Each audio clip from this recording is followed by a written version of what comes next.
The Arrest of Arsène Lupin. It was a strange ending to a voyage that had commenced in a most auspicious manner. The transatlantic steamship La Provence was a swift and comfortable vessel under the command of a most affable man. The passengers constituted a select and delightful society. The charm of new acquaintances and improvised amusements served to make the time pass agreeably. We enjoyed the pleasant sensation of being separated from the world, living, as it were, upon an unknown island, and consequently obliged to be sociable with each other. Have you ever stopped to consider how much originality and spontaneity emanate from these various individuals who, on the preceding evening, did not even know each other, and who are now, for several days, condemned to lead a life of extreme intimacy, jointly defying the anger of the ocean, the terrible onslaught of the waves, the violence of the tempest, and the agonizing monotony of the calm and sleepy water? Such a life becomes a sort of tragic existence, with its storms and its grandeurs, its monotony and its diversity, and that is why, perhaps, we embark upon that short voyage with mingled feelings of pleasure and fear.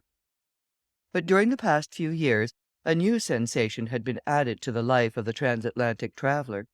The little floating island is now attached to the world from which it was once quite free. A bond united them, even in the very heart of the watery wastes of the Atlantic. That bond is the wireless telegraph, by means of which we receive news in the most mysterious manner. We know full well that the message is not transported by the medium of a hollow wire. No, the mystery is even more inexplicable, more romantic, and we must have recourse to the wings of the air in order to explain this new miracle. During the first day of the voyage, we felt that we were being followed, escorted, preceded even, by that distant voice which, from time to time, whispered to one of us a few words from the receding world. 2 friends spoke to me, 10, 20 others said gay or sombre words of parting to other passengers. On the second day, at a distance of 500 miles from the French coast, in the midst of a violent storm, we received the following message by means of the wireless telegraph: Arsène Lupin is on your vessel, first cabin, blonde hair, wound right forearm, travelling alone under the name of R. At that moment a terrible flash of lightning rent the stormy skies. The electric waves were interrupted. The remainder of the dispatch never reached us. Of the name under which Arsène Lupin was concealing himself, we knew only the initial. If the news had been of some other character, I have no doubt that the secret would have been carefully guarded by the telegraphic operator as well as by the officers of the vessel. But it was one of those events calculated to escape from the most rigorous discretion. The same day, no one knew how, the incident became a matter of current gossip, and every passenger was aware that the famous Arsène Lupin was hiding in our midst. Arsène Lupin in our midst! The irresponsible burglar whose exploits had been narrated in all the newspapers during the past few months.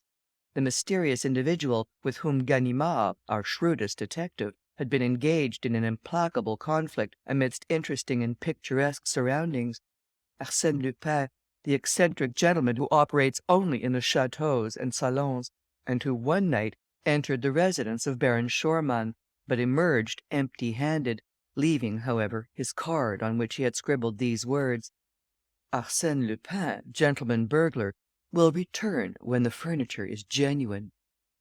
Arsène Lupin, the man of 1,000 disguises, in turn a chauffeur, detective, bookmaker, Russian physician, Spanish bullfighter, commercial traveller, robust youth, or decrepit old man.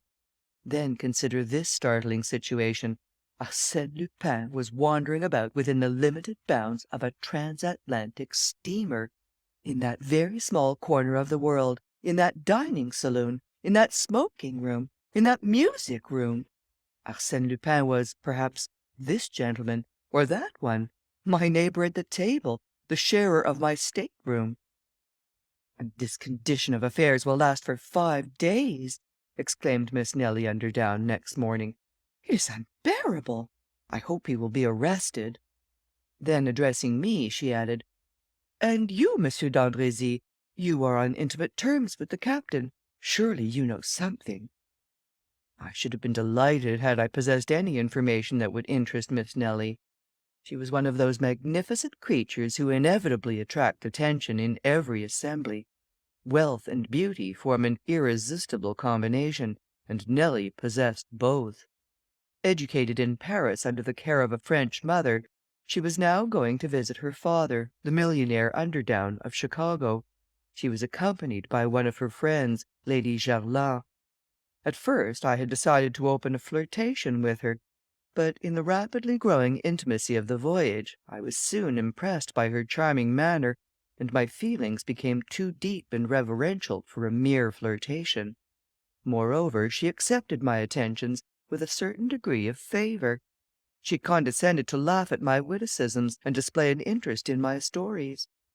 Yet I felt that I had a rival in the person of a young man with quiet and refined tastes, and it struck me at times that she preferred his taciturn humour to my Parisian frivolity.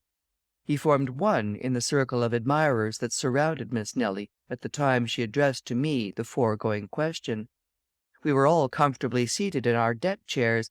The storm of the preceding evening had cleared the sky. The weather was now delightful. "I have no definite knowledge, mademoiselle," I replied. "But cannot we ourselves investigate the mystery quite as well as the detective Ganimard, the personal enemy of Arsène Lupin?" "Ho, ho! You are progressing very fast, monsieur." "Not at all, mademoiselle. In the first place, let me ask, do you find the problem a complicated one?" "Very complicated." "Have you forgotten the key we hold for the solution to the problem?" "What key?" "In the first place, Lupin calls himself Monsieur R." "Rather vague information," she replied. "Secondly, he is travelling alone." "Does that help you?" she asked. "Thirdly, he is blonde." "Well?" "Then we have only to peruse the passenger list and proceed by process of elimination." I had that list in my pocket. I took it out and glanced through it. Then I remarked, "I find that there are only 13 men on the passenger list whose names begin with the letter R." "Only 13?" "Yes, in the first cabin, and of those 13 I find that none of them are accompanied by women, children, or servants. That leaves only 4 who are travelling alone. First, the Marquis de Raverdan—" "Secretary to the American ambassador," interrupted Miss Nelly. "I know him." "Major Rawson," I continued. "He is my uncle," someone said. "Monsieur Revolta." "Here!" exclaimed an Italian, whose face was concealed beneath a heavy, black beard. Miss Nelly burst into laughter and exclaimed, "That gentleman can scarcely be called a blonde." "Very well, then," I said, "we are forced to the conclusion that the guilty party is the last one on the list." "What is his name?" "Monsieur Rozaine. Does any one know him?" No one answered. But Miss Nelly turned to the taciturn young man whose attentions to her had annoyed me, and said, "Well, Monsieur Rozaine, why do you not answer?" All eyes were now turned upon him. He was a blonde. I must confess that I myself felt a shock of surprise, and the profound silence that followed her question indicated that the others present also viewed the situation with a feeling of sudden alarm. However, the idea was an absurd one, because the gentleman in question presented an air of the most perfect innocence. "Why do I not answer?" he said. "Because, considering my name, my position as a solitary traveller, and the colour of my hair, I have already reached the same conclusion, and now think that I should be arrested." He presented a strange appearance as he uttered these words. His thin lips were drawn closer than usual, and his face was ghastly pale, whilst his eyes were streaked with blood. Of course he was joking, yet his appearance and attitude impressed us strangely. "But you have not the wound," said Miss Nelly naively. "That is true," he replied. "I lack the wound." Then he pulled up his sleeve, removing his cuff, and showed us his arm. But that action did not deceive me. He had shown us his left arm, and I was on the point of calling his attention to the fact when another incident diverted our attention. Lady Gerlin, Miss Nelly's friend, came running towards us in a state of great excitement, exclaiming, "My jewels! My pearls! Someone has stolen them all!" No, they were not all gone, as we soon found out. The thief had taken only part of them. A very curious thing. Of the diamond sunbursts, jewelled pendants, bracelets and necklaces, the thief had taken, not the largest, but the finest and most valuable stones. The mountings were lying upon the table. I saw them there, despoiled of their jewels, like flowers from which the beautiful coloured petals had been ruthlessly plucked. And this theft must have been committed at the time Lady Gerlin was taking her tea. In broad daylight, in a state-room opening on a much frequented corridor. Moreover, the thief had been obliged to force open the door of the state-room, search for the jewel case, which was hidden at the bottom of a hat-box, open it, select his booty, and remove it from the mountings. Of course, all the passengers instantly reached the same conclusion. It was the work of Arsène Lupin. That day, at the dinner-table, the seats to the right and left of Rozaine remained vacant, and during the evening it was rumoured that the captain had placed him under arrest, which information produced a feeling of safety and relief. We breathed once more. That evening we resumed our games and dances. Miss Nelly especially displayed a spirit of thoughtless gaiety which convinced me that if Rozaine's attentions had been agreeable to her in the beginning, she had already forgotten them. Her charm and good humour completed my conquest. At midnight, under a bright moon, I declared my devotion with an ardour that did not seem to displease her. But next day, to our general amazement, Rozaine was at liberty. We learned that the evidence against him was not sufficient. He had produced documents that were perfectly regular, which showed that he was the son of a wealthy merchant of Bordeaux. Besides, his arms did not bear the slightest trace of a wound. "Documents, certificates of birth!" exclaimed the enemies of Rozaine. "Of course Arsène Lupin will furnish you as many as you desire. And as to the wound, he never had it, or he has removed it." Then it was proven that, at the time of the theft, Rozaine was promenading on the deck. To which fact his enemies replied that a man like Arsène Lupin could commit a crime without being actually present. And then, apart from all other circumstances, there remained one point which even the most sceptical could not answer. Who, except Rozaine, was travelling alone, was a blonde, and bore a name beginning with R? To whom did the telegram point, if it were not Rozaine? And when Rozaine, a few minutes before breakfast, came boldly toward our group, Miss Nelly and Lady Gerlin arose and walked away. An hour later, a manuscript circular was passed from hand to hand amongst the sailors, the stewards, and the passengers of all classes.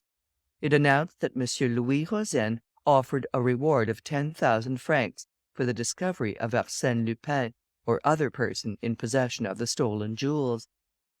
"And if no one assists me, I will unmask the scoundrel myself," declared Rozaine. Rozaine against Arsène Lupin, or rather, according to current opinion, Arsène Lupin himself against Arsène Lupin. The contest promised to be interesting. Nothing developed during the next 2 days. We saw Rozaine wandering about day and night, searching, questioning, investigating. The captain also displayed commendable activity. He caused the vessel to be searched from stern to stern, ransacked every state-room, under the plausible theory that the jewels might be concealed anywhere except in the thief's own room. "I suppose they will find out something soon," remarked Miss Nelly to me. "He may be a wizard, but he cannot make diamonds and pearls become invisible." "Certainly not," I replied, "but he should examine the lining of our hats and vests, and everything we carry with us." Then, exhibiting my kodak, a 9x12 with which I had been photographing her in various poses, I added, "In an apparatus no larger than that, a person could hide all of Lady Gerlin's jewels. He could pretend to take pictures, and no one would suspect the game." "But I have heard it said that every thief leaves some clue behind him." "That may be generally true," I replied, "but there is one exception: Arsène Lupin." "Why?" "Because he concentrates his thoughts not only on the theft, but on all the circumstances connected with it that could serve as a clue to his identity. A few days ago you were more confident. Yes, but since I have seen him at work. And what do you think about it now? She asked. Well, in my opinion, we are wasting our time. And as a matter of fact, the investigation had produced no result. But in the meantime, the captain's watch had been stolen. He was furious. He quickened his efforts and watched Rozaine more closely than before. But on the following day, the watch was found in the second officer's collar box. This incident caused considerable astonishment, and displayed the humorous side of Arsène Lupin, burglar though he was, but dilettante as well. He combined business with pleasure. He reminded us of the author who almost died in a fit of laughter provoked by his own play. Certainly he was an artist in his particular line of work, and whenever I saw Rozaine, gloomy and reserved, and thought of the double rôle that he was playing, I accorded him a certain measure of admiration. On the following evening, the officer on deck duty heard groans emanating from the darkest corner of the ship. He approached and found a man lying there, his head enveloped in a thick grey scarf, and his hands tied together with a heavy cord. It was Rozaine. He had been assaulted, thrown down, and robbed. A card pinned to his coat bore these words: Arsène Lupin accepts with pleasure the 10,000 francs offered by Monsieur Rozaine. As a matter of fact, the stolen pocket-book contained 20,000 francs. Of course, some accused the unfortunate man of having simulated this attack on himself, but, apart from the fact that he could not have bound himself in that manner, it was established that the writing on the card was entirely different from that of Rozaine, but, on the contrary, resembled the handwriting of Arsène Lupin, as it was reproduced in an old newspaper found on board. Thus it appeared that Rozaine was not Arsène Lupin, but was Rozaine, the son of a Bordeaux merchant, and the presence of Arsène Lupin was once more affirmed, and that in a most alarming manner. Such was the state of terror amongst the passengers, that none would remain alone in a state-room, or wander singly in unfrequented parts of the vessel. We clung together as a matter of safety, and yet the most intimate acquaintances were estranged by a mutual feeling of distrust. Arsène Lupin was now anybody and everybody. Our excited imaginations attributed to him miraculous and unlimited power. We supposed him capable of assuming the most unexpected disguises, of being by turns the highly respectable Major Rawson, or the noble Marquis de Raverdan, or even, for we no longer stopped with the accusing letter of R, or even such or such a person, well known to all of us, and having wife, children, and servants. The first wireless dispatches from America brought no news. At least the captain did not communicate any to us. The silence was not reassuring. Our last day on the steamer seemed interminable. We lived in constant fear of some disaster. This time it would not be a simple theft or a comparatively harmless assault. It would be a crime, a murder. No one imagined that Arsène Lupin would confine himself to those two trifling offences. Absolute master of the ship, the authorities powerless, he could do whatever he pleased. Our property and lives were at his mercy. Yet those were delightful hours for me, since they secured to me the confidence of Miss Nelly. Deeply moved by those startling events, and being of a highly nervous nature, she spontaneously sought at my side a protection and security that I was pleased to give her. Inwardly I blessed Arsène Lupin. Had he not been the means of bringing me and Miss Nelly closer together? Thanks to him, I could now indulge in delicious dreams of love and happiness, dreams that, I felt, were not unwelcome to Miss Nelly. Her smiling eyes authorized me to make them. The softness of her voice bade me hope. As we approached the American shore, the active search for the thief was apparently abandoned, and we were anxiously awaiting the supreme moment in which the mysterious enigma would be explained. Who was Arsène Lupin? Under what name, under what disguise was the famous Arsène Lupin concealing himself? And at last that supreme moment arrived. If I live 100 years, I shall not forget the slightest details of it. How pale you are, Miss Nelly! I said to my companion, as she leaned upon my arm, almost fainting. And you, she replied, ah, you are so changed. Just think, this is a most exciting moment, and I am delighted to spend it with you, Miss Nelly. I hope that your memory will sometimes revert. But she was not listening. She was nervous and excited. The gangway was placed in position, but before we could use it, the uniformed customs officers came on board. Miss Nelly murmured, I shouldn't be surprised to hear that Arsène Lupin escaped from the vessel during the voyage. Perhaps he preferred death to dishonour, and plunged into the Atlantic rather than be arrested. Oh, do not laugh, she said.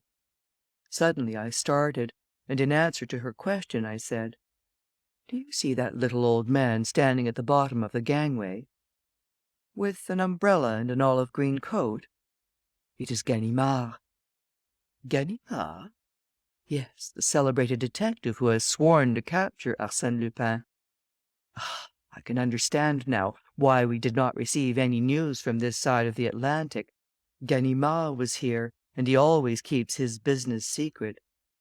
Then you think he will arrest Arsène Lupin? Who can tell? The unexpected always happens when Arsène Lupin is concerned in the affair. Oh, she exclaimed, with that morbid curiosity peculiar to women. I should like to see him arrested. You will have to be patient. No doubt Arsène Lupin has already seen his enemy and will not be in a hurry to leave the steamer. The passengers were now leaving the steamer. Leaning on his umbrella with an air of careless indifference, Ganimard appeared to be paying no attention to the crowd that was hurrying down the gangway. The Marquis de Raverdan, Major Rawson, the Italian Revolta, and many others had already left the vessel before Rozaine appeared. Poor Rozaine! Perhaps it is he after all, said Miss Nelly to me. What do you think?